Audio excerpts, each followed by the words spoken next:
Coup de canon, le podcast 100% Gunners proposé par Arsenal French Club.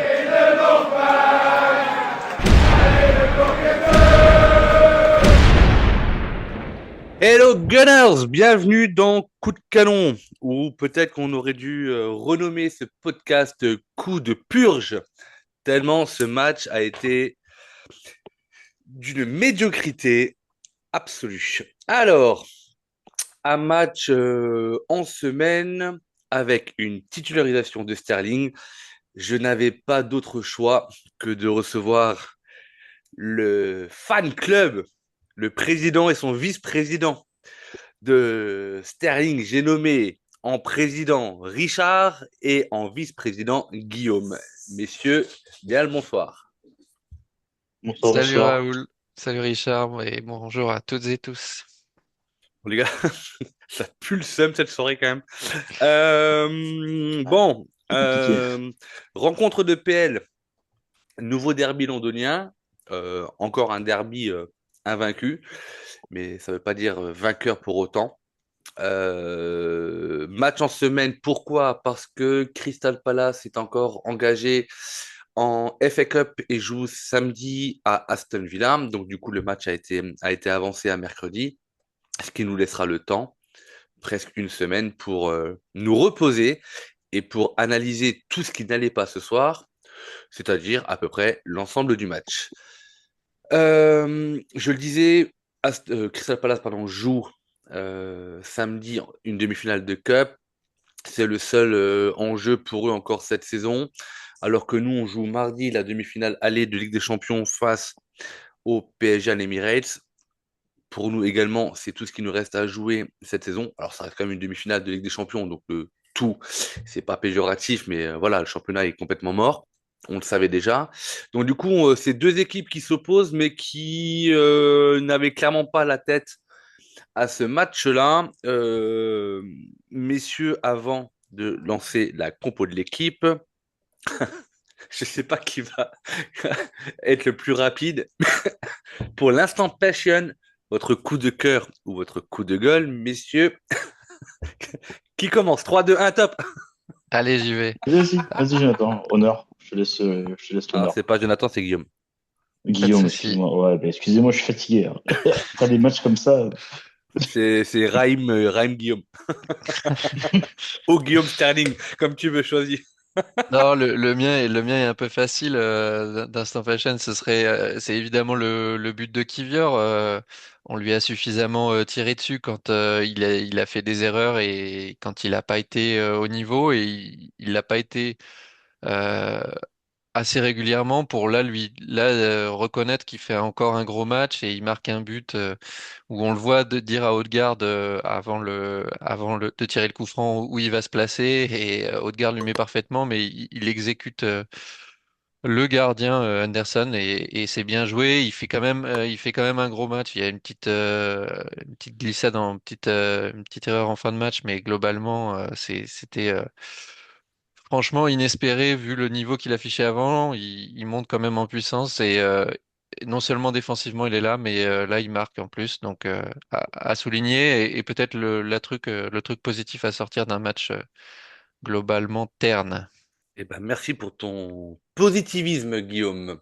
Mais tu as raison. Richard. Bah moi, ça va être étonnamment un coup de gueule. Euh, L'équipe. Voilà, on va faire simple.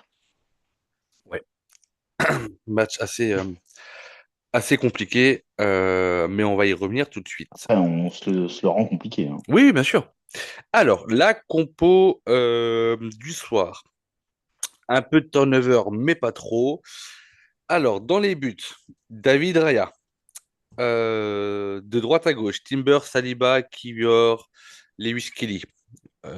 Milieu de terrain, Partey, Rice, Ødegaard. Et devant, Sterling, Trossard, Martinelli. Messieurs, qu'avez-vous pensé de cette compo? Bah, on joue à 10 contre 11, déjà, c'est pas mal. Allez, les gars, on enlève les balles à blanc, ça tire à balles réelles, c'est parti. Non, mais sérieusement, enfin, dis-moi pourquoi Sterling est titulaire. Déjà qu'on n'a jamais compris pourquoi il était chez nous. Mais alors, titulaire, je le comprends encore moins. Donc, non, c'est une question. Je suis ouvert au débat, hein, mais là, Ah, le débat, je crois que le débat, il est clos depuis quelques temps quand même. Et ah pour, ouais, et, quand même, hein, et pour le coup, je suis d'accord avec Richard. Là, c'est nous qui nous tirons une balle dans le pied en le mettant titulaire. Moi, je suis pas aussi négatif sur le fait que à son arrivée, j'espérais quand même beaucoup plus de lui et je pense que il a, sans avoir trop d'attentes, il a quand même réussi à décevoir tout le monde, ce qui est assez prodigieux, hein. C'est fort, ouais. Euh, donc ouais, il y a rien, il crée aucun décalage alors que c'est ce qu'on demande à un ailier. On sait qu'il a été par le passé dans d'autres clubs capable de le faire et là il le fait pas. Donc ouais, je comprends pas non plus pourquoi il est aligné. Euh, voilà. Après il y a d'autres questions qu'on peut se poser. Pourquoi pas de Merino? Euh, Puis Merino, même pas sur la feuille, hein. Même pas Merino sur était la feuille. Ouais. au repos, quoi. Ouais, je crois même que c'est une limite médicale et qu'ils n'ont pas voulu prendre de risque. Ah ouais? Ouais, il faudrait que je regarde, mais il me semble que, ouais, parce que là, du coup, le mec, il était en jean basket, quoi. Ouais, Même ouais, bah oui, il était pas pas, sur la même, feuille. même pas sur le banc. Non. Alors, je parlais de rotation, messieurs, mais finalement, pas tant que ça, parce que ça va être quand même relativement compliqué de faire ce débrief de match sans forcément se projeter déjà sur mardi. Je pense que vous serez d'accord avec moi. Il y avait deux écoles, soit on faisait complètement tourner pour éviter les éventuelles blessures et pour avoir le 11 le plus performant possible face à Paris mardi, ou alors c'était de dire ben on donne du temps de jeu pour garder des automatismes, etc., etc. Et au final, on se rend compte que, en tout cas d'après moi, je ne suis pas devin, nous ne sommes pas mardi, mais je suis. Ah, vous me direz si je me trompe ou pas, mais la défense que l'on a vue et le gardien de but, ça sera la défense en mode Oui. Ligue des Champions mardi. Au De milieu de toute façon, là, on terrain, peut rien mettre d'autre, hein. on peut. Alors, White est devenu papa d'ailleurs. Benny Oui, non, mais Blanco, je veux dire, carnet blanc. gardien. Ah bah oui. Non, mais je suis d'accord, oui. Non, mais on aurait pu faire tourner, par exemple, laisser au repos Lewis Kelly, par exemple, Mhm. pour mettre soit Timber. Zinchenko, soit Tierney. Tierney. Tierney. Merci, merci Guillaume. Mais en tout cas, voilà. Donc là, on a la défense qui va devoir lutter contre Paris. Au Oui. milieu de terrain, on a Ødegaard et Rice qu'on retrouvera très probablement aux côtés de Merino, puisque rappelons-le que Thomas Partey a pris un jaune de merde et sera suspendu au Oui. match aller. Et devant, du coup, Martinelli à gauche, pour moi, je pense qu'il sera là. Trossard en neuf, je pense qu'il sera là. À part grande surprise où il va mettre Raheem Sterling en neuf, mais vraiment, j'ai énormément de doutes là-dessus. Ou peut-être qu'il veut mettre Raheem Sterling en balotage avec Saka à droite. J'ai des doutes également. Donc du coup, finalement, il manquait Merino en 6 et il manquait en 6 ou en Saka. 8 et il manquait Saka à droite. Mais c'est le 11 de départ qui va commencer contre Paris. Je pense qu'on est tous d'accord là-dessus. Oui, c'est probable. Oui, Ah oui. bah oui, oui, c'est possible. Oui. Voilà. Alors du coup, comment débriefer également ce match-là quand on pense à Paris? Est-ce que si on analyse vraiment le match dans son entièreté et qu'on veut vraiment être objectif, on va déglinguer à peu près tous les joueurs? Mais en faisant ça, on va nous dire, ouais, mais les gars, on joue plus rien en championnat, on était en dilettante, le plus important, c'est mardi. Alors, oui, le plus important, c'est mardi, mais là, en jouant comme ça, on a 12 points de retard sur Liverpool, ça y est, il nous reste 4 matchs à jouer, soit 12 points à prendre, c'est-à-dire que, à part la différence de but, Liverpool est déjà champion. Alors, on sait que Liverpool terminera champion, je pense que sur un match comme ça, je crois que c'est l'avant-dernier à l'Emirates en championnat de mémoire. Je pense qu'on pouvait aussi proposer autre chose, notamment quand on ouvre le score aussi rapidement et que finalement Crystal Palace ne nous propose pas vraiment grand-chose. Du coup, messieurs, je vous propose qu'on se penche directement sur cette première rencontre qui, bah, fallait pas arriver en retard, hein, puisque dès la troisième minute de jeu, sur un coup franc tiré par Ødegaard côté gauche, si je me trompe pas, ballon déposé sur la tête de Kivior, laissé incroyablement seul par Nketiah. Je pense que Nketiah, il a dû se dire, je suis en maillot rouge et blanc et j'attaque. Mais non, mais franchement, c'était catastrophique. Je suis super content pour Kivior. La tête qu'il met, elle est quand même très éloignée du but. Elle est assez improbable, mais finalement, elle est trop bien placée. Moi j'y croyais vraiment pas. Mais comment on voit comment c'est défendu, et notamment par Nketiah, là, tu te dis quand même, troisième minute, tu mènes à zéro, tu joues à la maison. Euh, Palace, ça défend comme des U15. Vas-y, on va dérouler. Et là, tu t'imagines à 3, 4, 5-0 ou 5-1 à la fin du match. Du coup, ton coup de cœur, Guillaume, c'était Kivior, mais pas forcément sur son but, mais plus sur l'ensemble de cette rencontre-là. Mais on va peut-être s'arrêter sur l'ouverture du score. Et tu en as pensé quoi? Est-ce que tout comme moi, tu étais choqué par la non-défense de Palace ou vraiment focalisé sur le geste offensif de Kivior? Bah, je trouve, bon, certes, il est laissé un peu trop seul, mais c'est quand même assez difficile à défendre. On a fait le coup de, comme très souvent sur coup de pied arrêté, où on s'aligne derrière la barrière défensive adverse et on revient.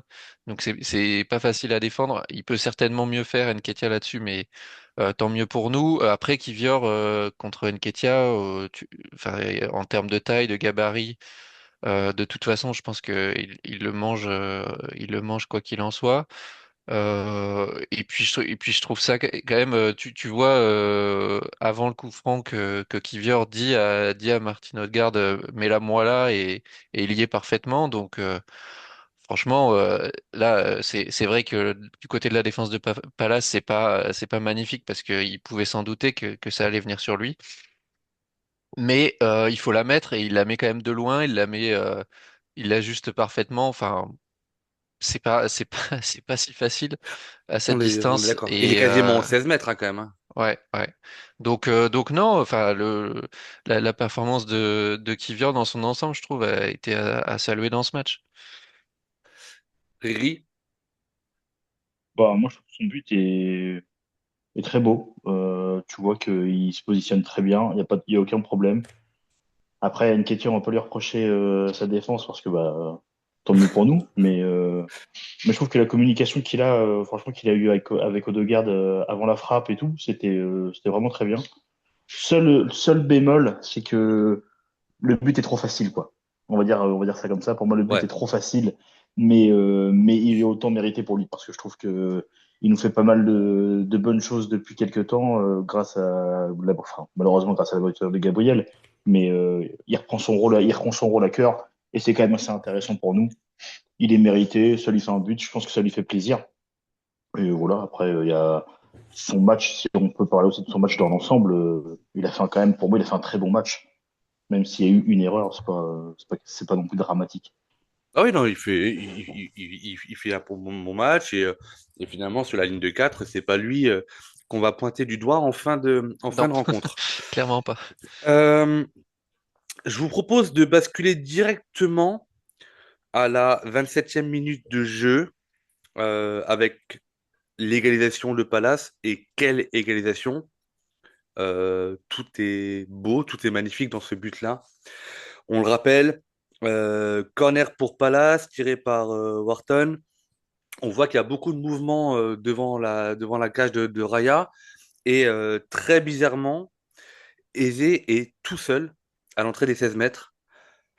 Il y a même personne en couverture. Je crois que le premier joueur doit être à 7 ou 8 mètres au moment où le corner est tiré. Le corner, il est c'est parfait. Et d'une reprise de volée, pied droit, presque extérieur pied droit. Elle va se loger petit filet. Kivior essaie d'intervenir, mais n'est pas assez prompte.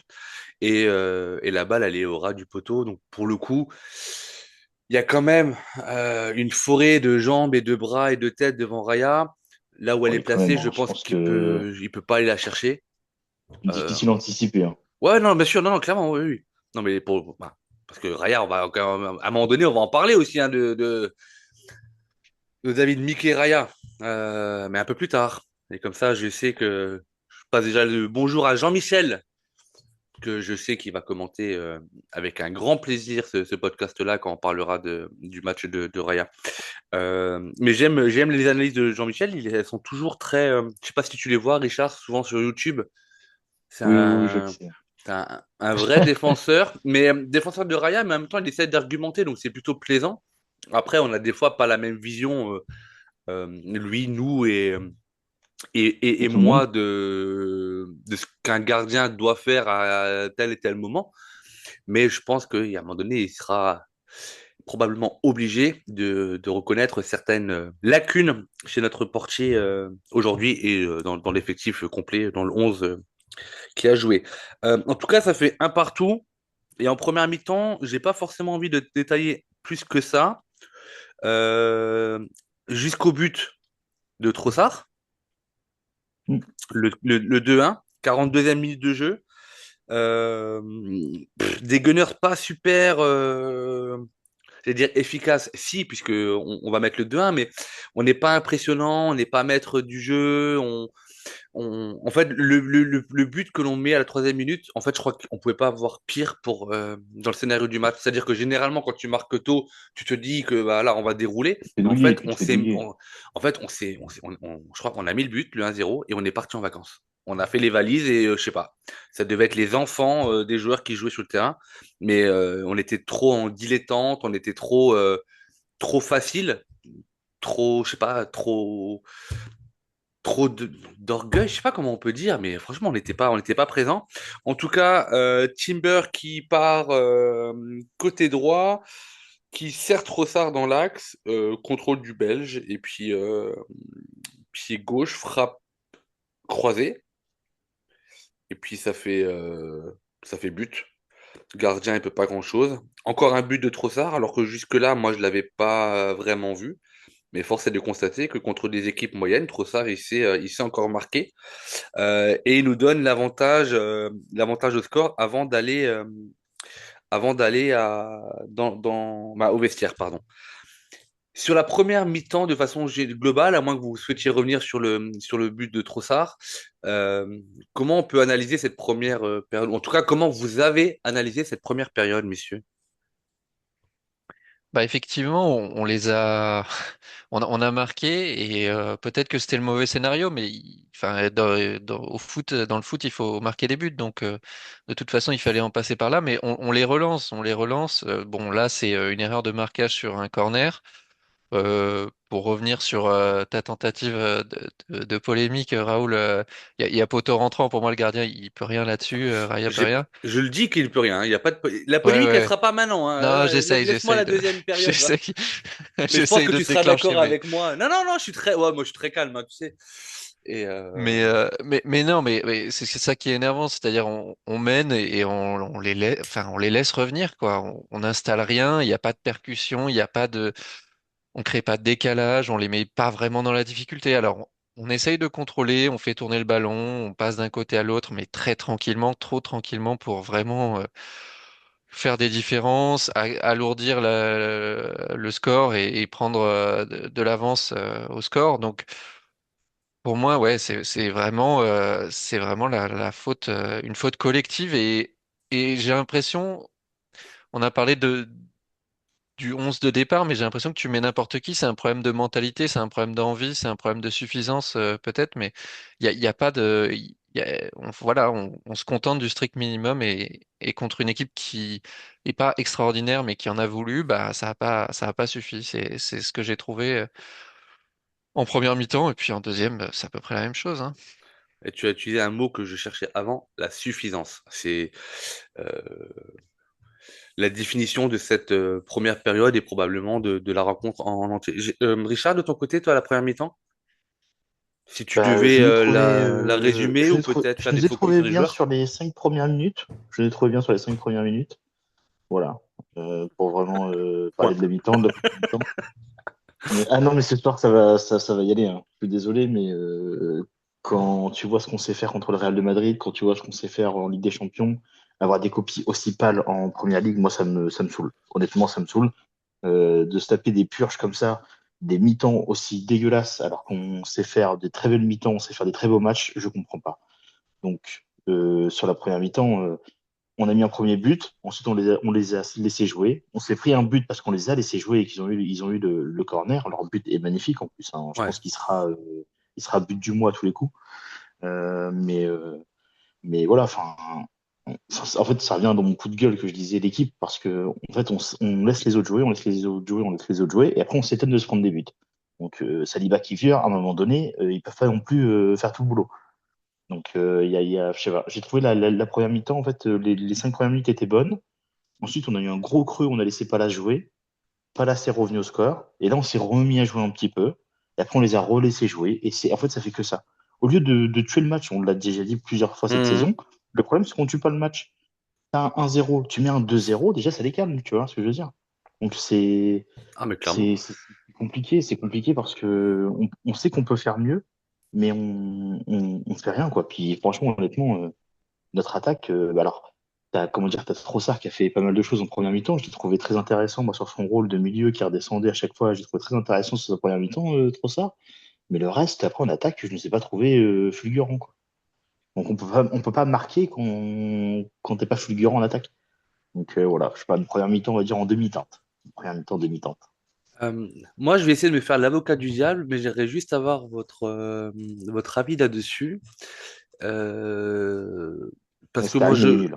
ouais, non, mais alors là, mais en fait, je vais vous laisser parler de Sterling au moment où on va annoncer sa sortie en deuxième période. Pour l'œuvre, ouais, pour l'ensemble de son œuvre. Mais très honnêtement, je pense que 80% de la fanbase en avait rien à foutre du match. Et je pense que 80% de la fanbase doit se dire en nous écoutant, mais qu'est-ce qu'on en a à foutre du match de Palace? Le seul match qui compte, c'est celui de Paris. De toute façon, le championnat, il est mort. À quoi nous on s'attendait, pourquoi vous avez autant d'attentes sur ce match-là, alors que ça servait à rien de laisser des forces en prévision du match de mardi. Est-ce que vous, c'est un discours que vous êtes capable d'entendre en tant que supporter ou pas du tout? Pas du tout. Non, moi non plus. Ok, non, mais moi, alors moi, ça me rassure parce que quand je parle de 80%, c'est que je pense qu'il y a peut-être c'est 70, j'en sais rien, mais je pense qu'il y a une minorité de supporters qui pensent comme nous. Alors, j'ai l'impression qu'il y a l'ensemble de l'assaut qui, qui pense comme nous. Quand je lis les commentaires de Louis, mais je le rejoins entièrement.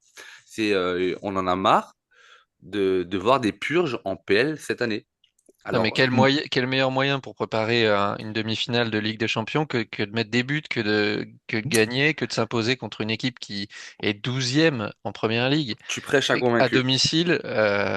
Non, on n'y est pas et on verra ce que ça donnera contre Paris. Certes, le match contre Paris est plus important. Il y a une deuxième place à assurer. Elle est pas encore assurée. C'est important quand même de marquer notre territoire et de ne pas finir au-delà de la deuxième place. Enfin, c'est pas en faisant des mauvais matchs qu'on va sortir un bon match juste après. Enfin, Le meilleur moyen de préparer le match de Paris, c'était de mettre une déculottée à Palace, de réciter ses gammes, de mettre de l'intensité. On a une semaine pour récupérer des éventuels efforts qu'on aurait pu faire. c'est Franchement, ça. moi, je vous rejoins totalement, mais j'anticipe un petit peu déjà ce que l'on risque de lire ou d'entendre dans les commentaires de ce débrief. Et en plus de ça, Guillaume, tu parles de la deuxième place.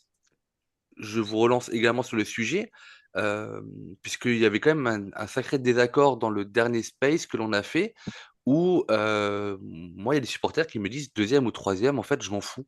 Ça change rien à l'APL, puisqu'on fera la Ligue des Champions l'année prochaine. Alors que moi, j'ai du mal à m'imaginer qu'on laisse passer. Alors, j'ai peur qu'on la laisse, cette deuxième place, et pour moi, ça serait un vrai échec, quel que soit finalement. Alors, je vais pas dire quel que soit le résultat en Ligue des Champions. Si on le gagne en Ligue des Champions, tu es vainqueur de la Ligue des Champions, troisième de PL. Gagner une Coupe d'Europe qu'on n'a jamais gagné avant pourrait faire oublier n'importe quelle saison. Je crois qu'on pourrait terminer 15e de PL, on s'en foutrait complètement. Mais moi, je trouve que ça, tu parles de suffisance et ouais, je trouve qu'on manque d'orgueil, on manque de fierté. Si Liverpool a été parfois meilleur que nous, peut-être plus régulier que nous, bah, moi, je trouve que la deuxième place, de la conforter, c'est important. Et j'aimerais avoir votre avis là-dessus. Ouais, bah c'est un peu un craquage mental hein, de céder si jamais on perdait la deuxième place alors qu'on l'a occupé au moins toute la deuxième partie de saison. Avec pas mal d'avance, de lâcher comme ça, c'est pas. Alors, certes, il n'y a pas de conséquences dramatiques, il n'y a pas péril en la demeure. Je pense quand même que financièrement, ça doit avoir un impact. Il faudrait vérifier, mais ça doit avoir un impact sur les rétributions en fin de championnat. Et puis de toute façon, si tu veux gagner, il faut être le plus proche possible de la première place. Alors, effectivement, entre la victoire en Ligue des Champions ou une troisième place, je choisis la victoire en Ligue des Champions. Mais on n'y est pas du tout. Et tant qu'on peut s'assurer et faire tout ce qu'on peut pour finir le plus proche possible de Liverpool, bah, il faut le faire de toute façon. C'est un devoir. Richard, ton Bon, moi, avis? je rejoins tout à fait ce qui a été dit. Pour moi, on doit finir deuxième, on ne doit pas finir troisième. Si on prétend être dans les meilleurs, c'est pour finir deuxième, pas troisième, tout simplement. Après, ceux qui disent que ça sert à rien de finir deuxième parce qu'on peut être au moins troisième minimum, pour moi, ça m'intéresse pas. C'est comme ce genre de match. Ce genre de match, je veux le gagner. Je veux pas voir un match nul ou une défaite. Si je joue, c'est pour gagner, c'est pas pour mettre une purge, surtout chez nous, quoi. Donc Ah, voilà. non, mais Après, je pense que c'est des mentalités qui sont différentes. ça me rassure, hein, vraiment, hein, parce que moi, voilà, j'avais du mal avec ce discours-là. Messieurs, on avance dans cet épisode-là. On parle de la deuxième période, si vous voulez bien.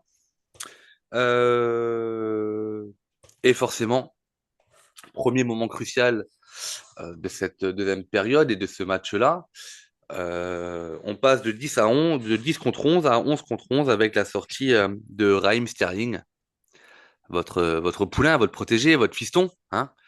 Euh, Autant, je reprends ce que tu disais, Guillaume, à sa signature, même si Richard, lui, il a été radical dès le premier jour, je m'en Ah, rappelle. ça, au moins, vous, Ah, oui, ça, voilà, mais vous vous non, mais souvenez. je rends à César ce qui est à César.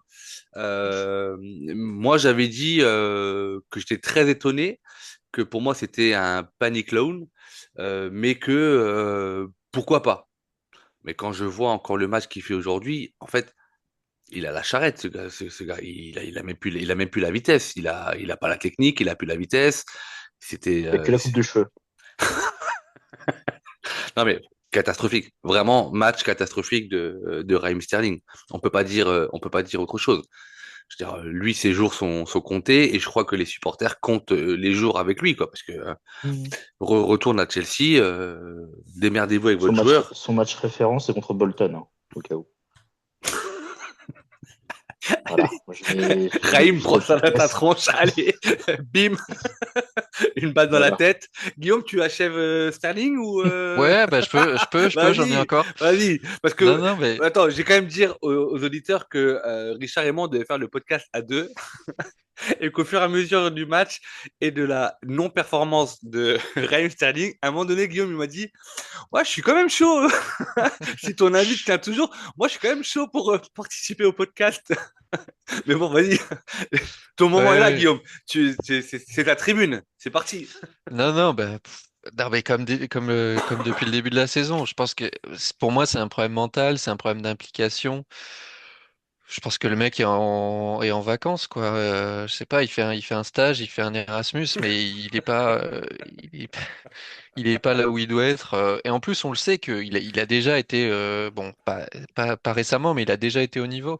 Et je pense que si Chelsea s'en débarrasse, c'est qu'ils savent que le gars est mentalement ailleurs et qu'il donnera rien. Et il nous le lâche.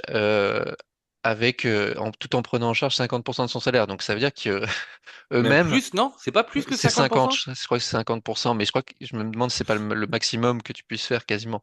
Ok, En tout j'avais cas, 80% en tête, moi, pardon. ouais, bon, on vérifiera, mais bon, enfin, de toute façon, ce que ça veut dire que vraiment, eux, ils avaient aucun espoir, hein, et puis ça se confirme. Je sais pas. Bon, après, on va pas s'attarder sur lui parce que vraiment, il mérite pas qu'on y passe trop de temps, Mhm. mais c'est désolant. Et bon, bah, si ce n'est pour faire le nombre de temps en temps, mais et encore, enfin, je préfère Et quasiment jouer à encore. 10 qu'avec lui. Donc bon, Bah, c'est que pour préciser, hein, dans le jeu, il apporte rien. Bon, effectivement, contre Bolton, je crois qu'il met deux passes décisives, mais enfin, contre Bolton, et puis ce soir, il n'y a rien, aucun décalage, aucune différence faite, et puis que des passes en retrait ou des ballons perdus. Hein, il y a vraiment rien Au à bout de 10 sauver. Si, minutes, donc, il y a un mouvement, à un moment, je crois, en première mi-temps, où une touche. il fait une passe dans les pieds, je crois, mais c'est tout. Il a fait une touche. Ouais, font une combinaison correcte, mais Il a fait une belle touche. c'est lamentable. Euh, Côté Palace, premier changement, la sortie du buteur Eze et l'entrée d'Ismail Assar. Là, clairement, c'est les gros quelle titulaires entrée. offensifs qui rentrent. Ouais, ouais, quelle entrée. Ouais. Bon, après, moi, j'adore Quelle ce entrée. joueur. Ce joueur. Euh, on commence à se faire un peu peur. Il y a l'épisode du but de Martinelli qui est refusé, mais qui pour moi est Oui, oui. logiquement refusé. Après, je reprends le commentaire que j'ai vu sur Twitter, c'est que maintenant on est capable de définir que la balle est sortie, et il faisait référence au match de la saison dernière face à Newcastle. Mm. Euh, voilà, c'est toujours un petit peu trop tard pour nous, quoi. Mais en tout cas, le but est, d'après moi, très justement refusé. Euh, alors la sortie d'Nketia qui a eu son moment de gloire de la saison, ça y est, Mm. Mm. pour Mateta, joueur de water polo ce soir, en référence à à son Au casque, casque. masque. Mais bon, il a pris un. Quand on repense au tampon qu'il a pris, Oui, on en rigole, mais il revient quand même de très loin. Et allez, on va s'attarder quand même sur ce but. Vous remarquerez que je n'ai pas euh, parlé encore des approximations de de notre portier du soir, de notre portier de David Raya et des approximations du soir. Mais entre relance au pied mal ajustée, mauvais choix, sortie plus hasardeuse, etc. C'était pas un grand soir pour notre ami David. Petite parenthèse, messieurs, j'ai posé la question sur le Discord et je crois que c'est notre président qui est super réactif. Oui, c'est bien lui. On paye seulement 30% du salaire de Sterling. bon, Ok. c'est déjà trop, Mais hein. c'est déjà beaucoup trop. On paye un peu moins de 100 000 livres C'est lui qui devrait nous payer pour. par semaine. C'est clair. Tu te rends compte quand même que ce mec-là, il prend 97 500 livres par semaine. On lui donne 97 500 livres par semaine. Ouais, Bah, indécent. pour ce qu'il fait, je peux le faire, hein. Sur les 325 000 qu'il prend par semaine quand même avec Chelsea, hein. Le mec, il prend 1 million 300 000 par mois pour ça. Pas mal. Ouais, franchement, bravo Comme à lui, quoi, hein. intermittent du spectacle, ça paye, hein. Ben ouais, des fois ça peut payer, ouais. 83e, on proposait plus grand-chose depuis un certain temps. Relance de Raya sur Saliba, qui la donne à Ødegaard, Ødegaard qui la redonne à Saliba, Saliba qui la donne à Raya, Raya qui la redonne à Saliba. Et à un moment donné, Saliba veut la donner à Ødegaard, Ødegaard qui est pris par Mateta, il foire complètement sa passe. Raya, il était arrière gauche à ce moment-là. Euh, Comme alors, d'hab, à chaque fois, ouais, il a alors, cette position-là. je vais être un peu sérieux. 5 minutes. Euh, c'est 99% Saliba. La mauvaise passe, elle vient de lui, la balle perdue vient Ah de lui, oui, oui, etc. totalement, hein, totalement. Et, Oui, mais mais à un moment si Raya donné, est dans ses buts, allez-y. voilà, et à un moment donné, on a beau me Je dire suis ce d'accord. que on veut, le positionnement de Raya, même si c'est le jeu voulu par Arteta, on pourra me dire ce que vous voulez, mais vraiment ce que vous voulez. À aucun moment, à un moment donné quand c'est chaud, parce que Saliba, il est pressé et Ødegaard est pressé. Donc on a quand même un 2 contre 2 derrière. Et notre portier, il est à l'angle des 16 mètres. Le but est vide alors qu'on est à 25 mètres du but. Je trouve que on peut me dire ce que l'on veut. Je ne suis pas d'accord avec ça. Que ce soit les consignes du coach, de l'entraîneur des gardiens, de Bertha, de la famille Kroenke, franchement, je m'en bats les couilles. Je vous le dis franchement. Pour moi, le positionnement de Raya, il n'est pas légitime dans ce cas de figure-là. Cela n'enlève pas la responsabilité de Saliba. Ça fait quand même 2 boulettes qu'il fait en 2 matchs, parce que contre le Real, il perd déjà une balle. Mais va falloir arrêter à un moment donné la relation Saliba-Raya. Elle devient quand même assez dangereuse. En tout cas, messieurs, force est de constater que le ballon récupéré par Mateta, dans un but vide, il a quand même un sacré geste d'attaquant, puisqu'il met un ballon piqué. Elle est juste sous la barre. Palace fait quand même 2 très beaux buts sur les gestes techniques. Après, le deuxième but, dans un but vide, c'est toujours plus simple. Mais je trouve qu'il a le geste juste. Et puis, il faut savoir reconnaître dans ces cas-là que c'est assez plaisant à voir, même quand c'est contre nous. Euh, C'est un vrai neuf, hein. ah Là, ouais, c'est bien un sûr, but de ouais. vrai neuf, hein. Clairement. Il va presser. Physiquement, il est au-dessus. Puis bon, en même temps, heureusement qu'il est au-dessus physiquement, parce que quand tu vois l'armoire que c'est plus facile pour lui Ouais, de puis il est dégager face au à de garde. Ødegaard qui est très très Oui, fragile non, en ce mais moment. bah, Ouais, ouais. Odegaard déjà est très bas pour récupérer la balle. Mateta, il vient, voilà, physiquement, il fait la différence. Et puis après, même si Raya est pas dans le but, faut quand même la cadrer la frappe, parce que quand tu regardes l'action, je suis pas sûr que tout le monde la mette, quoi. Mais non, après, je pense que Mateta, il est très fort pour ça aussi. Donc, les remplacements de Palace ont été très intelligents. Ouais, ouais, pour moi, il n'y a pas vraiment de débat sur Raya parce que c'est vraiment 99,9% Saliba pour moi. Donc, à aucun moment, on doit se poser la question, en fait, parce s'il est pressé, il doit péter la balle, il doit dégager ça. Et là, c'est vraiment une erreur de U13, quoi, Mm. que de l'envoyer comme ça, Mais passe en sur retrait sur certaines, un joueur juste marqué, tu fais jamais ça. Enfin, sur certaines occasions, je suis d'accord que Raya a été un peu aux fraises, notamment sur un centre, je crois, où Ouais. il va carrément à côté, quoi que ce soit. Là, je suis d'accord, il a eu quand même des choses plus inquiétantes que d'habitude. Mais après, quand tu concèdes, je sais pas, si tu concèdes 16 frappes, à un moment donné, c'est sûr qu'il y en a qui vont passer et tu vas être moins bonne sur certaines. Le but aussi, c'est que les frappes n'arrivent pas jusqu'au gardien, quoi. Hmm. Normalement, on doit Et c'est intervenir là où avant. c'est là où on On était est la très fort première, l'année dernière, il y a 2 saisons, hein. on est la première défense de PL. Enfin, normalement, jamais tu dois te prendre plus de 16 frappes dans le but dans le match, quoi. Tu vois ce que je veux dire? Après, je sais pas combien de frappes il y a eu. Je te dis 16 parce que c'est un 15, chiffre qui 15. me vient en tête. Ah bah, Ouais, tu vois, ouais. comme quoi. Mais normalement, ça, on doit pas avoir 15 frappes contre nous. Surtout qu'on a la meilleure défense de PL. Et surtout qu'ils ont 32% de possession, 15 frappes. Enfin, En même temps, nous, alors la qu'on possession, on fait la balle à 10. ouais, on passe à 10, c'est clair. Ouais, ouais, non, mais. Parce que Et le les 11e, XG, c'est c'est Sterling, pareil, mais il hein. touche pas le ballon. Bah Les oui. XG sont en faveur.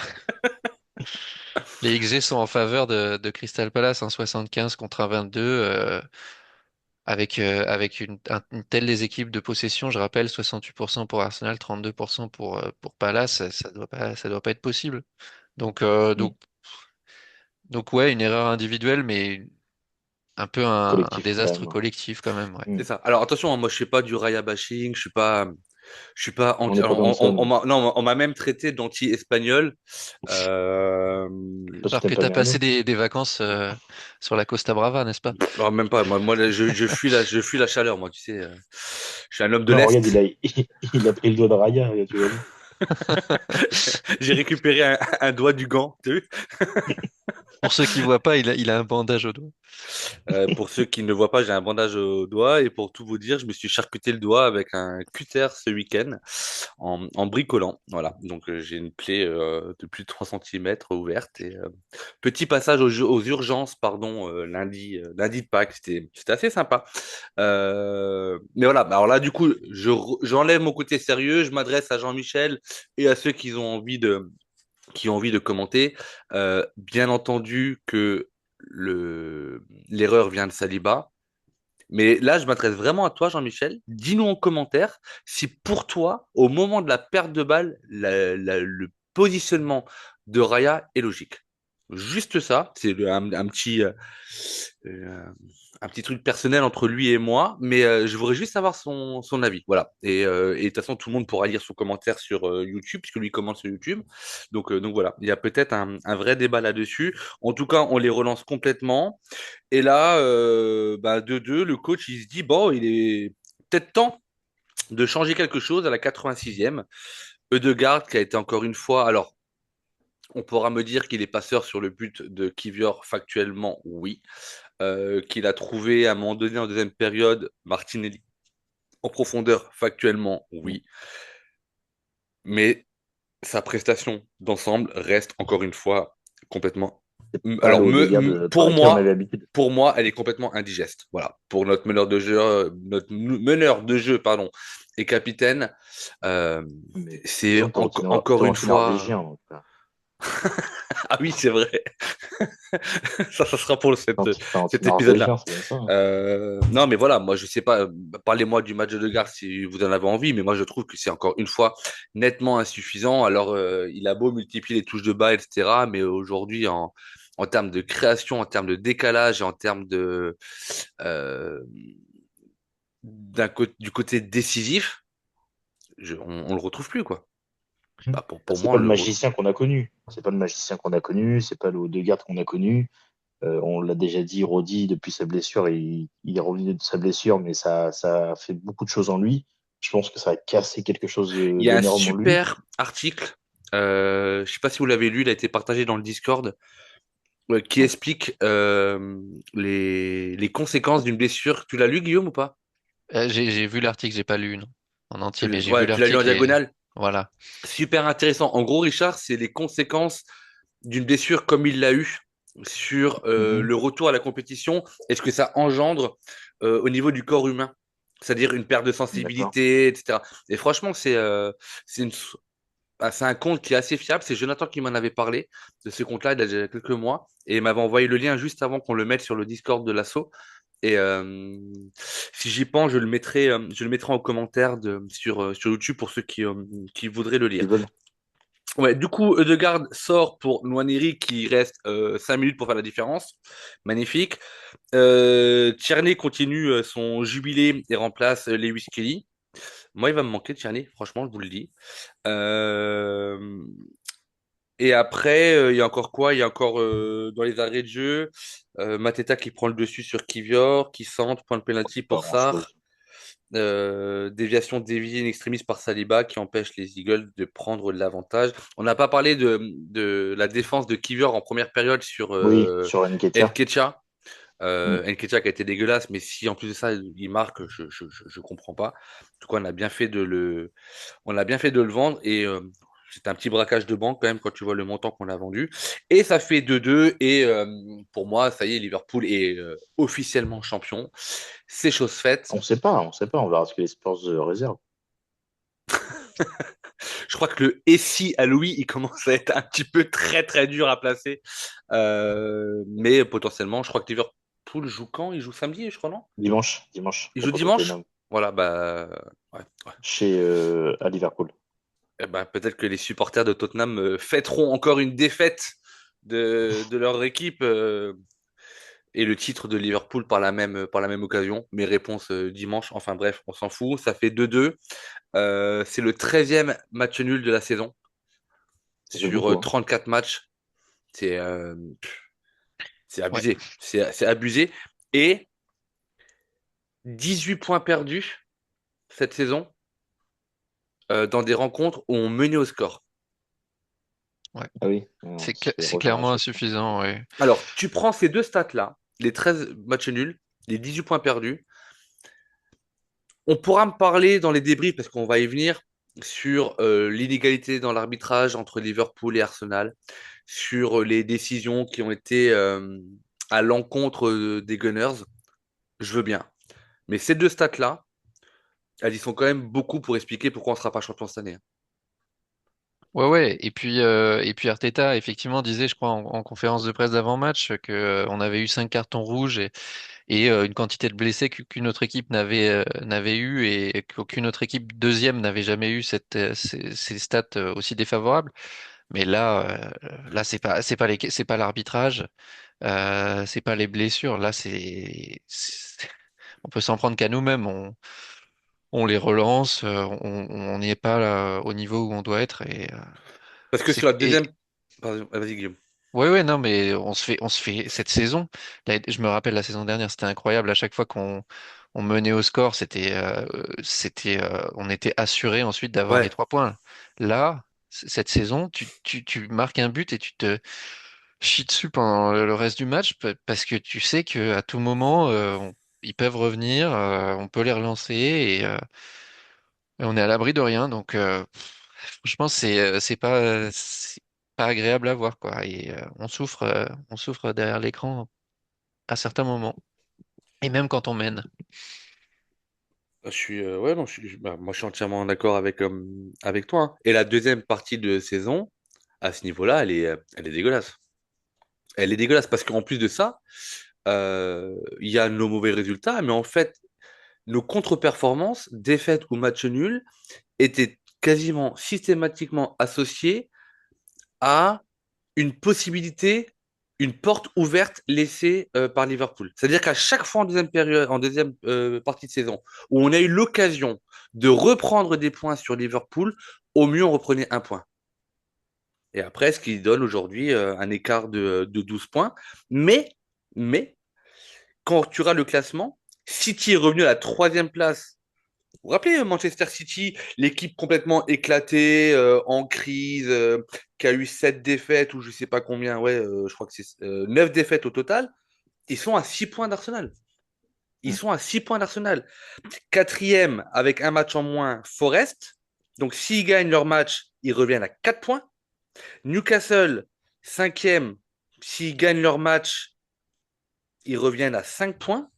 Et dans la fin de saison qui nous attend, indépendamment, bien entendu, de l'ogre parisien et de cette fameuse compétition qu'est la Ligue des Champions, mais on doit jouer encore Liverpool, on doit jouer encore Newcastle. Newcastle, ouais. Les deux matchs, c'est après le match retour à Paris. Donc le match retour, c'est le 7 mai. Le 11 mai, on joue à Liverpool. Le 18 mai, on joue contre Newcastle pour ensuite se déplacer à Southampton.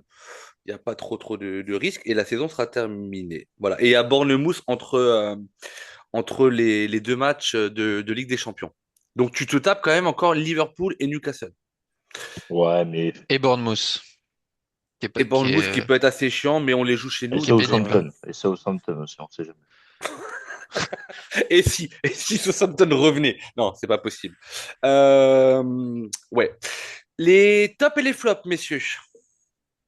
Allez, on commence par les flops. Toujours, on va Commence, essayer de garder vas-y, vas-y, la Guillaume. petite touche. Donne au moins trois flops. Et là, il y a Vas-y. l'embarras du choix, hein. Bon, Mm. on a mis Sterling. Sur Odegaard, j'ai pas envie de le mettre dedans parce qu'effectivement, vous l'avez dit, il a pas été au niveau, mais il y a eu quelques fulgurances et quand il accélère, il y a eu des prises de balles où il fait des différences et c'est tellement beau à voir. Mais effectivement, je suis d'accord, il est pas au niveau qu'il a été. Euh, non, franchement, je, je sais pas quoi rajouter. Effectivement, l'esprit collectif, je pense, était aussi à mettre dans les flops parce qu'on n'a pas voulu gagner ce match. C'est ça. Ouais, t'as bien résumé. Franchement, t'as Donc bien résumé. Sterling. Ok, Riri. Non, bah écoute, moi je trouve que ce que Guillaume m'a dit, c'est très intéressant. Sterling, franchement, voilà, j'ai pas besoin de le dire qu'il sera dans mes flops parce que même sans jouer, il y est. Non, mais si Mais, t'as pas envie de le dire, redis-le encore une fois, tu vois. mais je suis d'accord avec Odegaard, ça me fait mal de le mettre dans mes flops. Mais je dois avouer que, De là de parler de fulgurance quand même. Ah, ouais, il y a non, des prises de balles qu'il fait. oui, Il il y a des sort de contrôles 3 joueurs. orientés. Il y a des C'est contrôles trop orientés qui rare, sont mais. magnifiques. Mais c'est vrai qu'il a fait énormément de passes dans le vent. Il y a eu énormément de ratés, je pense. Il a perdu énormément de ballons aussi, hein. Ouais, bah, c'est ce que je te dis. Et il a énormément de passes qu'il a perdu. Euh, Après, troisième, moi je te dis, c'est l'équipe. Ouais, c'est pareil. Franchement, c'est pareil. L'équipe. Et puis Saliba, quand même, qu'on Ouais, oublie j'allais dire, ouais. généreusement. Mais ouais, il, y- il offre un but à Palace quand même ce soir. Et est-ce que là-dedans, dans tout ça, vous arrivez à trouver des tops, messieurs? Oui, oui, oui, oui. Ah bah vas-y, commence alors. Ouais, alors moi, premier top, Declan Rice. Ouais, bah oui, Deuxième forcément. top, Thomas Partey. Je trouve qu'il est très intéressant sur le match. J'ai beaucoup aimé Une sa raison de prise de plus d'être risque et tout. énervé contre son carton jaune qu'il prend à la fin de match Oui, contre le oui, oui, tout à Madrid. fait. En franchement, devant le match, je me disais, mais comment on va faire le match aller? Hmm. Parce que je trouve qu'il est tellement important. Et Importé. troisième top, l'ovation pour Nketiah. Parce que La, j'ai trouvé ça cool quand même. la pelouse de l'Emirates. Ouais.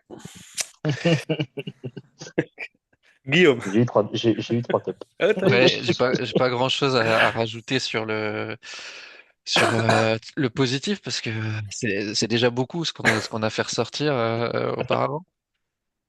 Non, non, globalement, je suis d'accord avec Richard je rajouterai pas grand-chose. Peut-être un but sur coup de pied arrêté Mm. indirect. Ça Bah, faisait, oui, ça ça, faisait- Kivior, quand même, il peut être dans les tops un peu quand même.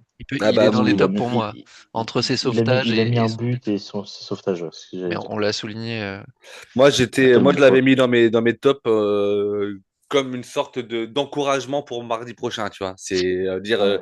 tu peux le T'étais trop faire. conseiller de Alors, classe, toi. hein? Ouais, non, mais T'étais puis, trop tu vois, moi je conseiller suis de un peu le classe. CPE, tu sais, qui remonte le moral. Ça va pas à la maison, viens, on en parle si tu veux. Non, mais voilà, après, je veux dire, euh, j'étais pas présent sur le débrief du match d'Ipswich, que j'ai Mm. bien entendu écouter deux fois quand même. Tellement il y a des choses qui m'ont fait rire et notamment les petites piques personnelles. Mais, euh, mais en fait, en écoutant en voyant le match et en écoutant le débrief, je me suis dit à aucun moment, ou trop rarement, on se dit en fait, on parle d'un match contre Ipswich qui a Ouais, joué à 10 contre 11 quasiment tout le match. ouais, ouais, Et c'est clair. là, mais on gagne, tu vois, donc c'est plutôt cool. Et là, on est en train de Nous, faire on un joue à débrief 10 contre contre 11. Crystal Palace, qui est 12e au classement, qui joue plus rien, qui est franchement, je peux pas dire qu'ils sont venus pour gagner, ils sont venus pour faire un match nul et essayer de jouer en contre, peut-être sur un malentendu, mais c'est indigeste. Et je reviens sur ce qu'on a dit au début. La meilleure façon de préparer Paris était de sortir une bonne performance collective, mettre des buts, mettre tout le monde en confiance. Et en fait, c'est ce qu'on n'a pas réussi à faire. Et moi, bah, ouais, en fait, ça m'énerve. Mais pour autant, je suis persuadé, messieurs, parce qu'on va terminer là-dessus, le match de mardi. Alors, désolé, moi, je suis obligé de le dire à chaque fois. Il y en a qui sont pas encore au courant. Je serai à l'Emirates, messieurs. Je serai à l'Emirates. Donc, je serai absent pour le débrief. Quoique, Richard, on peut se faire une petite porto, hein, au pire, hein, à la fin du match, hein. Moi, je serais pas là. Ah, lui, serait sympa là. Moi, je verrai ça avec la Ah personne ouais, qui moi, animera je la suis avec des rencontre. copains. Je suis avec des copains. Mais il y a peut-être moyen que j'intervienne depuis l'Emirates. Ouais, donc la très grosse nouvelle qui est tombée pour moi jeudi soir, j'ai gagné un concours, j'ai gagné deux places. Et donc samedi après-midi, je m'envole pour Londres pour 6 jours de vacances et le gros match de mardi soir à l'Emirates. Et franchement, j'ai presque envie de dire que peu importe le score, ça va être une très grosse soirée. On le sait Bon, déjà. après, c'est un match de Ligue des Champions. Ouais, Match de et Ligue des puis Champions, tout est c'est un match de Ligue possible. des Champions. Il se prépare un tifo. Je vous avais envoyé sur le Discord le compte Mm. Insta qui disait, je crois qu'il faisait même des appels aux dons en disant c'est le match le plus important qu'on ait jamais eu à l'Emirates. Il faut que le tifo et que l'ambiance soit encore plus folle contre le Real. Donner de la thune et on va faire un truc de ouf. Et en plus de ça, tu joues contre Paris qui a des supporters qui sont quand même connus pour mettre une ambiance de fou, même à l'extérieur. Mhm. Paris, qui est quand même une équipe qui, moi, m'impressionne de jour en jour, et quand je disais en phase de qualification, quand on a gagné contre Paris 2-0, en disant on a fait un bon match, on prend les 3 points, mais calmez-vous, c'est pas le Paris prétendant à la Ligue des Champions, c'est Mm. un Paris qui est éclaté, convalescent et qui est pas du tout au niveau auquel on l'attendait. Et ben, le niveau auquel on attendait, Paris, ils sont en plein dedans, hein. La progression de cette équipe-là, alors, ça reste de la Ligue 1, oui, ok, certes, mais invaincu en Ligue 1. Et ce qu'ils ont montré sur les derniers matchs de Ligue des Champions, waouh, waouh, waouh, waouh, waouh. Ouais, c'est impressionnant. Oh, La bataille, et là, Ils ont un beau collectif. Hein. ouais, et la bataille du milieu de terrain, si Partey en fait, c'est ça qui m'inquiète, c'est l'absence de Partey. C'est con à dire, hein, mais ils ont un milieu de terrain Ouais, qui est assez oufissime. Et, euh, et je pense que Partey aurait fait énorme. Et je pense que la clé, elle va être là. Elle va être vraiment dans ce rectangle, je sais pas, qui est sur la largeur du terrain, sur une hauteur de 30 mètres, mais avec les deux petits nerveux, là, côté parisien. Ça va être un sacré morceau. Et franchement, j'ai hâte, parce que ça sera vraiment un test pour nous. Parce que le Real Madrid, on les a éteints, mais moi, je les ai jamais trouvés cette saison très. trop facilement. On les a éteints trop facilement. Ouais, mais toi, mais même Madrid, j'avais peur du retour parce que je me suis dit, voilà, l'histoire Madrid, il y a toujours un Mhm. scénario madrilène qui fait que même quand tu penses gagner, tu n'y arrives pas, tu vois.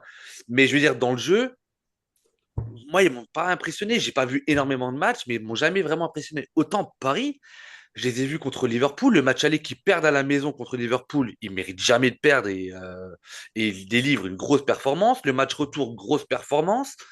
Là, ils éliminent Aston Villa, où Aston Villa n'aura existé qu'une mi-temps sur quatre, finalement. Et là, je pense que Paris a fait preuve, pardon, de dilettante et de manque de concentration, ce qui a donné espoir à Villa. Et Villa était pas loin finalement d'aller arracher les prolongations. Mm. Mais sur l'ensemble des deux matchs, il n'y a même pas photo.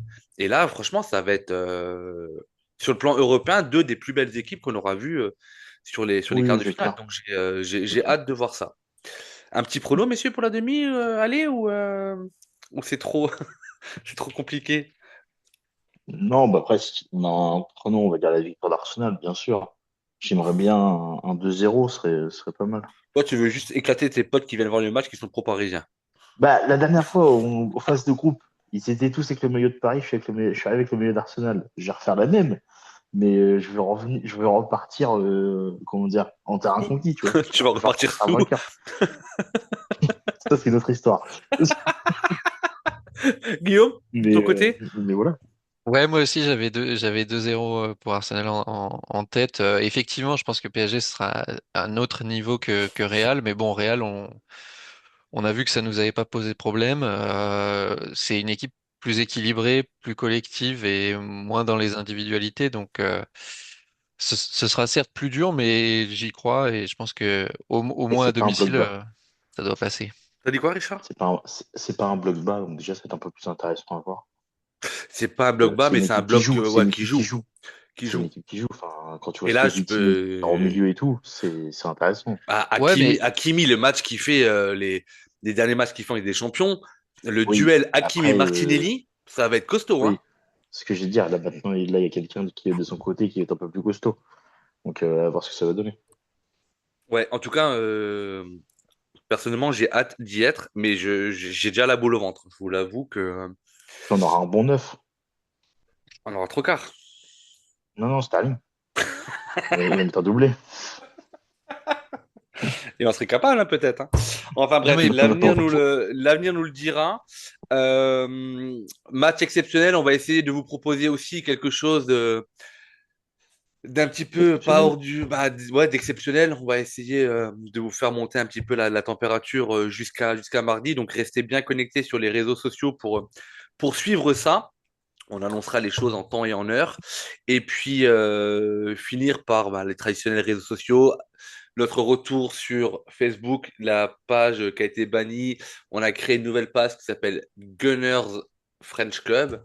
On Oui. a forcément besoin de vos mentions, de vos likes, de vos partages de la page, de vous abonner à la page, parce que si on veut qu'elle décolle et qu'on veut retrouver quelque chose identique aux 77 000 abonnés qu'on a laissé en plan grâce à Meta, il va falloir que la communauté y participe. Nous retrouver également sur X et sur Insta. Insta où Richard, moi, on se fait un plaisir de vous répondre et d'autres également.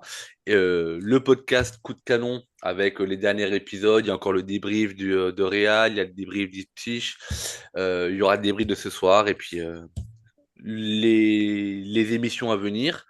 Et bien entendu, le site internet où vous allez pouvoir retrouver les notes de la purge. Je me permets de le dire comme ça puisque c'est comme ça que Louis l'a appelé. Et c'était Louis qui était à la notation aujourd'hui, donc un petit régal. N'hésitez pas à aller voir les notes et à donner vos propres notes à chacun de nos joueurs. Messieurs, il est temps de vous laisser. Il est 23h58. Je pense que c'est une bonne heure pour aller vous coucher. Merci de votre présence. Guillaume, merci d'avoir participé et d'avoir renforcé l'amour que l'on a pour Raheem Sterling. Avec grand Voilà. plaisir. Richard, à très bientôt. Oui, Hein, je je vais me pense qu'on libérer un va, peu plus. je pense qu'on va s'écrire. De toute façon, voilà, on va continuer à s'écrire. Et puis, moi, je vous retrouve très bientôt. Bonne soirée à tous, bonne écoute et come on Gunners. Ciao, ciao. Just would like to finish by one simple word. I will miss you. Thank you all for being such an important part of my life, and hope to see you soon. Well done. Bye bye.